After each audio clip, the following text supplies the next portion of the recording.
आप सभी को मेरा प्रणाम है। हम अपने YouTube चैनल सनातनी ऋषि पथ से आपके समक्ष प्रस्तुत हैं और आज का विषय बड़ा ही प्यारा है कि 33 कोटि देवताओं में 33 करोड़ नहीं 33 कोटि देवताओं में शिव ही महादेव क्यों हुए।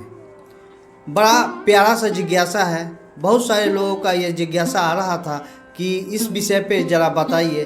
तो आइए, श्रावण माह प्रारंभ हो चुकी है और महादेव का हम सभी गुणगान करें, उनके विषय में जितना अधिक से अधिक जानने का प्रयास करें, क्योंकि पूरा तो जान नहीं सकते, तो जितना ही जान पाएंगे जानने का हम सभी प्रयास करते हैं। तो आज की वीडियो प्रारंभ करते हैं अब। तो आज हम सभी जानेंगे 33 कोटि देवताओं में शिव ही महादेव क्यों कहलाए। देखिए, भारतीय अध्यात्म को हम सभी देखेंगे तो पाएंगे कि 33 कोटि देवताओं में शंकर इसलिए महादेव कहलाए क्योंकि देवताओं और राक्षसों के द्वारा संवेद रूप से किए गए समुद्र मंथन, हम सभी जानते हैं कि देवता और राक्षस मिलकर समुद्र मंथन किए थे और उसमें क्या निकला था? हलाहल, यानी विष निकला था। देव असुर के कहने पे महादेव उसे अपने कंठ में धारण किए, क्योंकि उस विष को कोई भी धारण नहीं कर सकता था। जब पार्वती ने अपने सिंदूर की रक्षा की बात कही कि आप विष पी करके तो चले जाएंगे, तो उन्होंने विष को कंठ में ही रोक लिया। विष के प्रभाव से उनका कंठ नीला हो गया। एक तरफ शिव ने विष का पान कर जरूरत सकल सूर्यवृंद की रक्षा की, तो दूसरी ओर उसे अपने कंठ में रोककर अपनी प्रिया पार्वती के मांग के सिंदूर को बचाया। उनके इस महान कार्य की सभी देवतागण ने भूरी भूरी प्रशंसा की और जय जयकार किया। तभी से शंकर देव नहीं महादेव कहलाने लगे। कविवर रहीम ने दोहे में इसका संकेत किया है। मान सहित विष खाए के शंभु भय जगदीश, बिना मान अमृत भक्ष्यो राहु कटायो शीश। यानी भगवान शंकर ने विष हलाहल को मान अर्थात दूसरे के हित के लिए पूरी जिम्मेवारी पूर्वक करुणा के साथ पिया, इसलिए वे जगदीश कहलाए, यानी विश्व के ईश्वर। वहीं दूसरी ओर राहु ने अमृत को चोरी से बिना किसी मर्यादा या उसके पात्रता नहीं होते हुए भी पिया, परिणाम स्वरूप उसका सिर काट दिया गया। ऐसा कहानियों में है। सत्यम शिवम सुंदरम, समन्वय शिव का अर्थ ही होता है कल्याणकारक, मंगल परक, मंगल कारक। शिव विश्व चेतना में निहित वह तत्व है जो लोक मंगल की दिशा में उन्मुख करता है। मनुष्य के हितार्थ उन्मुख करने की भावना ही शिवम है। सत्य के बारे में यह एक निर्विवाद तथ्य है कि जो आडंबर रहित है, यानी आडंबर से हट के है एवं अकृत्रिम है, कोई बनावटी नहीं है, वह सत्य है। खुली आंखों से दिखाई पड़ने वाली वास्तविकता ही सत्य है और सुंदरम सत्यम एवं शिव को समेट कर चलने वाली वह अनुभूति एवं अभिव्यक्ति का उत्कर्ष है जिसमें आनंद की वर्षा होती है, परम आनंद होती है। सत्य का प्रकाश शिवम की ज्योति से अनुप्रमाणित होकर सुंदरतम की मनोहर अभिव्यक्ति करता है। सत्यम शिवम सुंदरम, इन तीनों का समन्वय जीवन को पूर्णता प्रदान करता है, मानवीय मूल्यों को एक अस्थायी रूप देता है। आप यदि लिंग पुराण पढ़ेंगे तो लिंग पुराण में महाशिवरात्रि का एक महात्म बताने वाली एक कथा है। वो कथा क्या है, आइए हम लोग सुनते हैं। एक बार कैलाश पर्वत पर शिव के पास बैठी हुई पार्वती ने महादेव से पूछा, ऐसा कौन सा व्रत है जिसके करने से मानव आपके सायुज्य यानी आप में मिलने को प्राप्त हो सकता है। पार्वती का प्रश्न सुनकर महादेव ने उत्तर दिया, जो मानव फागुन मास की कृष्ण चतुर्दशी को व्रत रखकर प्रदोष काल में मेरा पूजन करके जागरण करता है, वह अनायास ही मेरे सायुज यानी हम में मिल जाता है, यानी मेरे सायुज को प्राप्त करता है। यहाँ सायुज का मतलब परमात्मा से मिलन होना, यानी एक में एक होना है। महादेव ने कहा, इसकी मैं तुम्हें एक कथा सुनाता हूँ। पार्वती से महादेव ने कहा, एक बहेलिया नित्य जीवों को मारकर अपने परिवार का भरण पोषण करता था। उसने किसी नगर सेठ से कुछ रुपया उधार लिया था। उस ऋण को वह समय पर नहीं लौटा सका। एक दिन बहेलिया नगर सेठ के हाथ लग गया। नगर सेठ ने उसे एक शिव मठ में बंद कर दिया। एक शिव मठ में उसे बंद कर दिया। उस दिन फागुन मास की कृष्ण त्रयोदशी थी, इसलिए शिवालय में धार्मिक कथा हो रही थी। बहेलिये ने महाशिवरात्रि की व्रत की कथा सुनी थी। उसी संध्या को नगर सेठ ने उस बहेलियों को छोड़ दिया और उससे अगले दिन ऋण वापस कर लेने का वचन भी लिया। चतुर्दशी को सवेरे नियमानुसार बहेलिया अपने नगर से दक्षिण दिशा की ओर एक गहन वन में अपने शिकार के लिए चला गया। सारा दिन वह शिकार की खोज में रहा, पर उसे कोई शिकार हाथ नहीं लगा।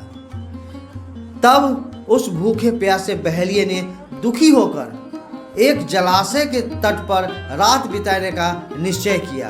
वो सोचा कि इस जलाशय के तट पर रात भर हम रह जाते हैं। तभी उस जलाशय के पास एक बेल वृक्ष दिखाई दिया। उसके नीचे एक शिवलिंग था।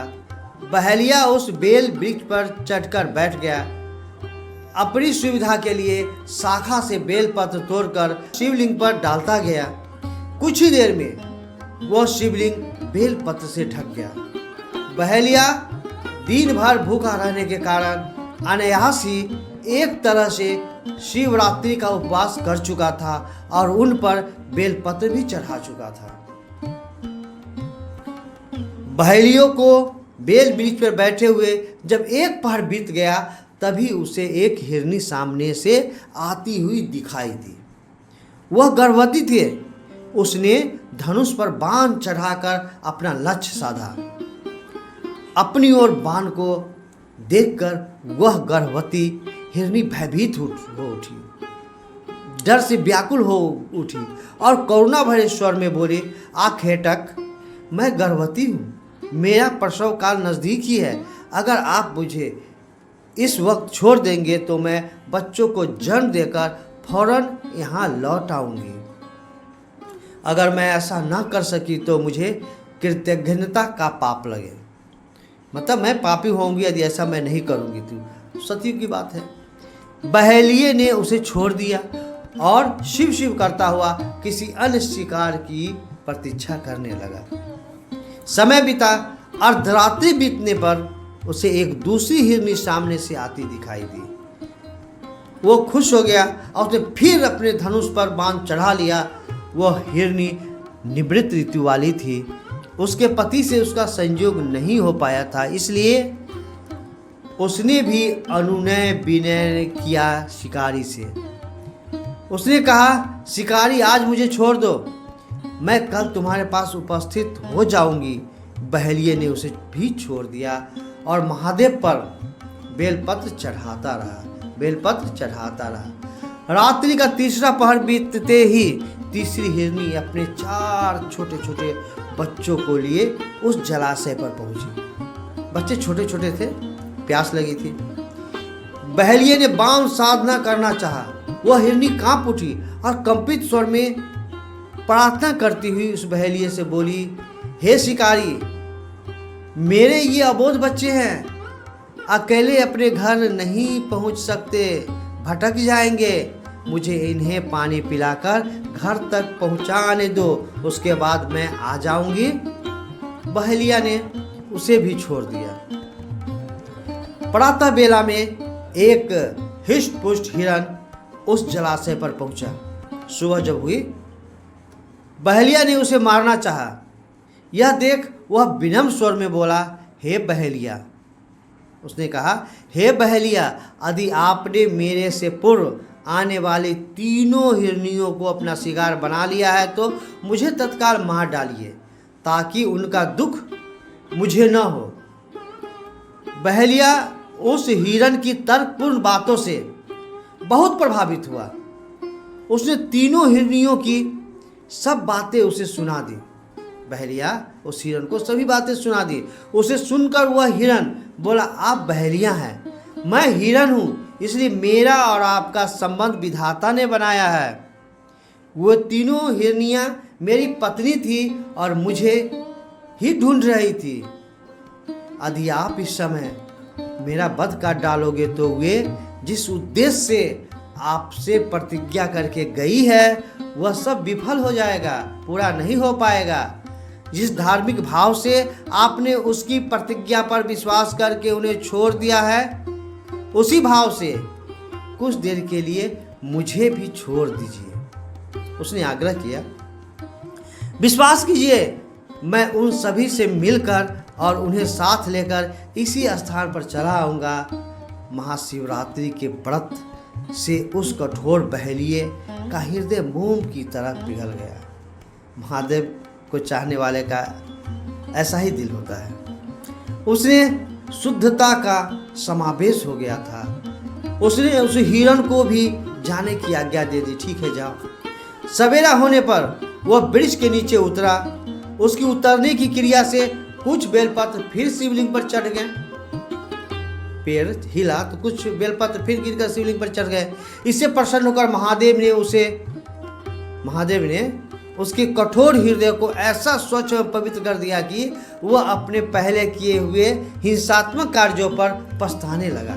मैं बेकार किसी का जान लेता था। कुछ ही देर बाद वह हिरण तीनों पत्नियों को लेकर आ गया। उस शुद्धात्मा बहलिए ने उनका शिकार करने से इनकार कर दिया। उसकी इस समय की अहिंसात्मक प्रवृत्ति देखकर महादेव ने एक विमान उसके लिए और दूसरा उन हिरण हिरनियों के लिए भेजा और उन्हें अपने लोक में बुला लिया। हे महादेव, यह है शिवरात्रि के अनायास व्रत का प्रभाव। जो लोग स्वेच्छा से सायुज्यता यानी परमात्मा में पूर्ण एकत्व यानी भगवान शिव से मिलन का सबसे उच्चतम और अंतिम स्वरूप यानी सायुज्यता के लिए इस व्रत को करते हैं, वह निश्चय ही स्वर्ग को प्राप्त करते हैं। अन्य देवों को खुश करने के लिए नाना विधि एवं कठोर व्रत आदि का प्रावधान है। विभिन्न प्रकार का व्रत कर सकते हैं आप, लेकिन देवाधिदेव भोले शंकर इतने भोले भाले हैं कि भांग और धतूरे के एक फूल से ही प्रसन्न हो जाते हैं और मनुष्य को चारों पुरुषार्थ धर्म, अर्थ, काम और मोक्ष प्रदान कर देते हैं। तो यूं ही नहीं, शिव को महादेव कहा जाता है। महादेव सचमुच महादेव है, बहुत भोले भाले हैं। हम सभी महादेव को प्रणाम करते हैं और महादेव का अपना बनने का प्रयास कीजिए। कैसे महादेव का अपना बनेंगे, कैसे वो शिव मेरे लिए कल्याणकारी बनेंगे, इसके लिए तो बस महादेव के समान बनेंगे तो ऐसे हो सकते हैं। हमें भी काम, क्रोध, लोभ, मोह को अपने अंदर धीरे धीरे कम करना है और ये कम होगा बस महादेव का ध्यान लगाए रहिए, सारी चीज़ों में कमी हो जाएगी और हम सभी भी परमात्मा शिव में एक हो जाएंगे, उनमें मिल जाएंगे। तो आज की इस वीडियो को यही विराम देते हैं। इस कहानी को अन्य भाई बहनों तक भी शेयर कीजिए जिससे उन्हें भी महादेव के विषय में जानकारी प्राप्त हो। फिर मिलते हैं किसी अन्य वीडियो में, तब तक के लिए आप सभी को प्रणाम। और हाँ, इस चैनल को सब्सक्राइब जरूर कीजिएगा, बिल्कुल नया चैनल है, शायद ये 5वां वीडियो है। फिर से आप सभी को प्यारा प्रणाम।